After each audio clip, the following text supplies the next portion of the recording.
Partager, échanger, développer des pratiques économes en intrants sur leur système d'exploitation, c'est le choix qu'ont fait le lycée agricole du Subdret et 11 agriculteurs du département du Cher en intégrant le réseau DéfiFerme. Issu du plan Ecophyto, le réseau DéfiFerme vise à innover sur des pratiques économes en intrants en appliquant des alternatives à l'utilisation des produits phytopharmaceutiques. En se basant sur la méthode ESR, efficience, substitution, reconception, les membres du réseau Défi cherchent à éprouver des systèmes de culture se voulant performants économiquement, socialement et de façon environnementale, tout en étant économes en intrants.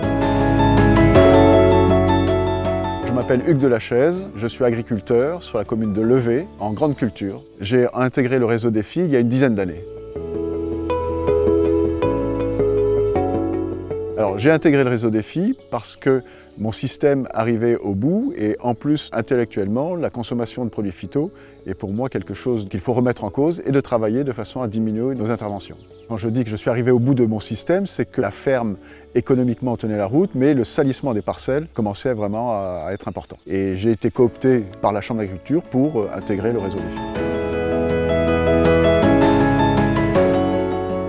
Alors, ce que j'ai découvert dans le réseau Défi, c'est d'abord l'échange avec d'autres agriculteurs, d'autres façons de travailler qui me semblaient impossibles à mettre en place chez moi, qui en fin de compte ont pu être réalisées. Ensuite, c'est l'échange avec les autres, toujours l'échange, et pouvoir tester différentes façons de cultiver.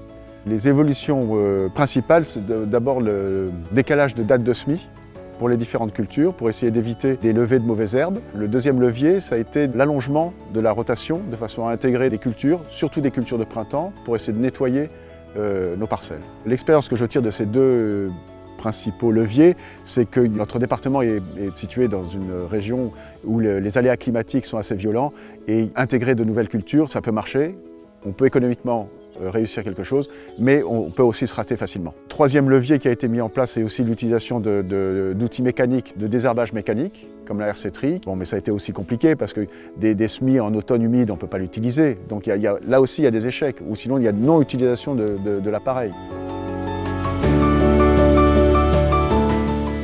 Dernier levier qui est mis en place en ce moment sur mon exploitation, c'est l'installation d'une culture pérenne avec la possibilité de semer des cultures annuelles dans cette culture pérenne. Je pense que les leviers de changement possibles et faciles ont déjà été faits. Maintenant, ce risque d'être des changements structuraux pour l'entreprise. Des semis directs, des choses que l'on n'a pas tellement l'habitude de voir chez nous.